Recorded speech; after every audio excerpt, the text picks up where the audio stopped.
Friday. It is May 12th, 2017, and I'm a little bit more than 3 weeks away from presenting my talk at the Melbourne conference. I'm really excited about this conference. The team is excited. We get to travel, across the world to share, our knowledge and to share some good experiences and good times with some new faces. So I'm really looking forward to it. And my talk is going to be on stress and how that impacts a contest prep. And of course, to talk about some of the strategies to kind of help improve the way we get to the stage when it comes to stress. But before I get to the stress, I like to think of like when we're trying to basically move along the journey, I like to call it. We look at the science, we look at the research, and we want to base what we're doing on that. And the way I kind of like to look at the science and the research is that's kind of like our race car. That is like we want a well-built race car. It has a lot of horsepower. It can handle itself around the track really well, good steering, good braking, all that good stuff. And basically, if we have that, then obviously, it betters our chances as far as like winning the race. Now, that race car can't drive without a driver, obviously. So that's where, the athlete comes into play, and obviously where a coach comes into play. So getting that athlete or yourself who's driving that car, you want to be able to drive that car really well. And sometimes that science and the research, is not enough. You have to basically be able to maneuver yourself around that track, and you're going to be facing a ton of stressors, or a ton of roadblocks or road bumps or other drivers, other cars. They're going to be coming at you pretty hard. So how you drive that car, how in control you are while driving around the track. That's really a huge part of the picture, or part of the process. So just to kind of run down on some of these topics, or some of these things that you will have to face along the way while going through a contest prep.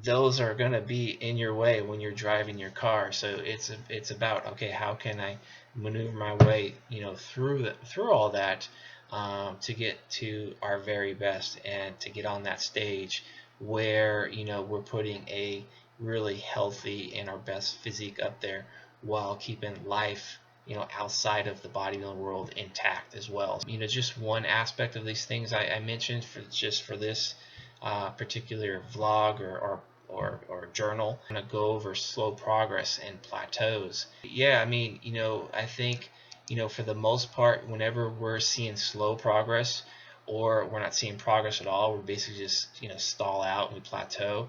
I think for a lot of us, including myself, you do get anxious, you do get a little bit insecure. And I think, for like many of my athletes, whenever we're starting to see a little bit of of that slower progress, or we're basically stalled out, they get like really kind of amped up. They get anxious. First thing is like, what are we going to change?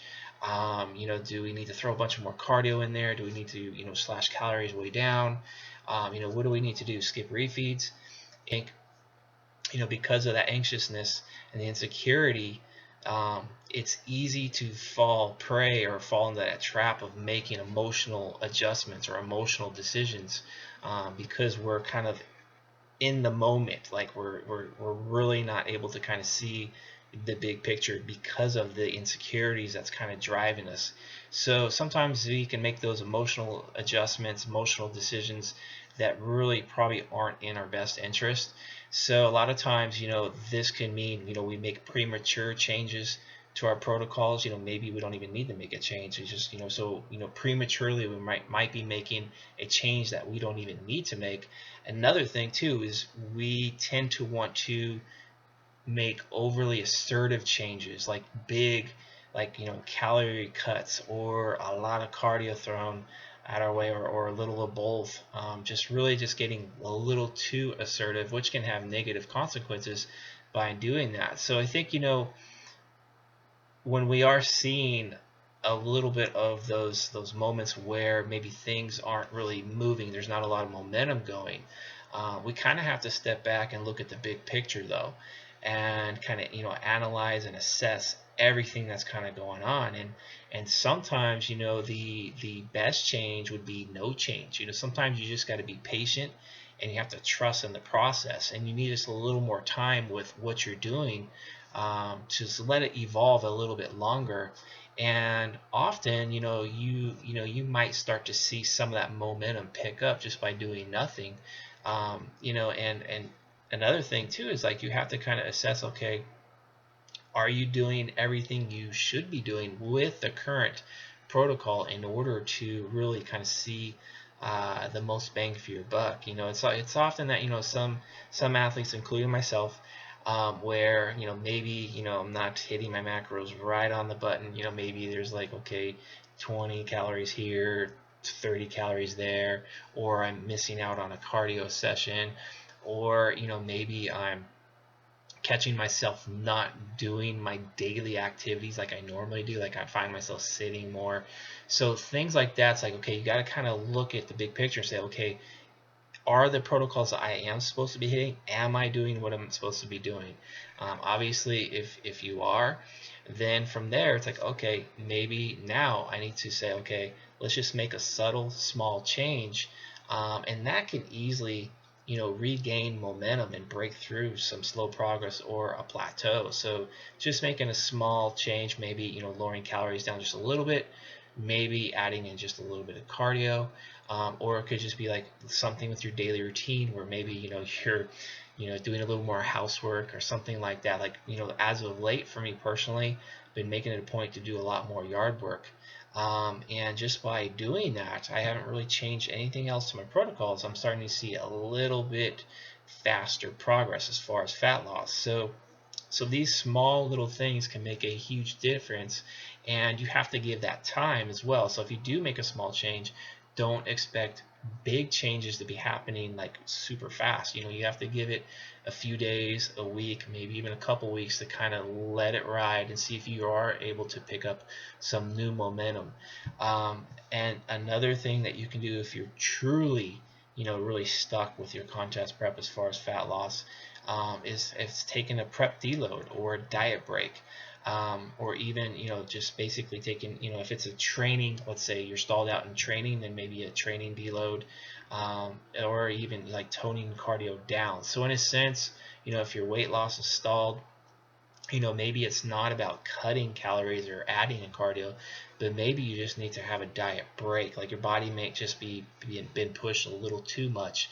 So, taking, maybe a few days, maybe a week, throwing a little bit more food at you, reducing some of the calories down or the cardio down to reduce activity levels, maybe taking a training break, a deload, just to kind of, bring down the physical stress, bring down the mental stress, just bring down the overall stress, in general down. That way, when you do go back into your normal protocols after the break is over, your body might respond a lot better because you've reduced your stress levels way down. So you kind of, again, the big picture is you want to look at, the overall picture, and not let your emotions kind of get the best of you when you are experiencing a little bit of a slower progress, or you're kind of touching down on a plateau. I can tell you that my prep in 2009, I came in at 160 pounds, pretty lean. Won a couple pro cards, but in 2014 I came in 10 pounds heavier at 170, about the same level of leanness, but I retained a lot more muscle mass, and it was because of the way I prepped. In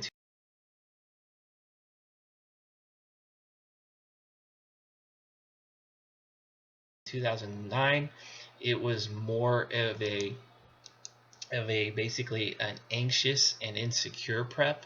So every week I was looking to make changes. So a lot of premature changes, a lot of frequent adjustments.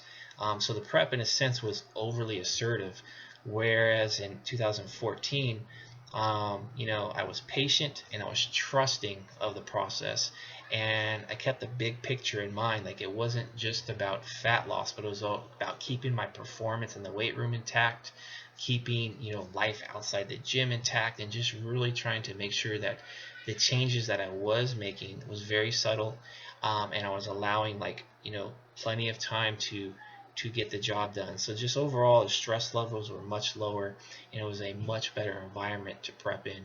Long story short, it was my most successful season to date, not just with the physique that I put on stage. By far it was my best, physique, but mentally and emotionally, and the way I conducted the prep, with my life balance, it was by far my best ever prep. And I think the notoriety or the placings that I got, it was definitely like a cherry on top. But what was like a double cherry on top was just being able to have a happy life outside the gym. So hopefully this is helpful. Hope you guys enjoyed, and we'll talk to you guys on another video.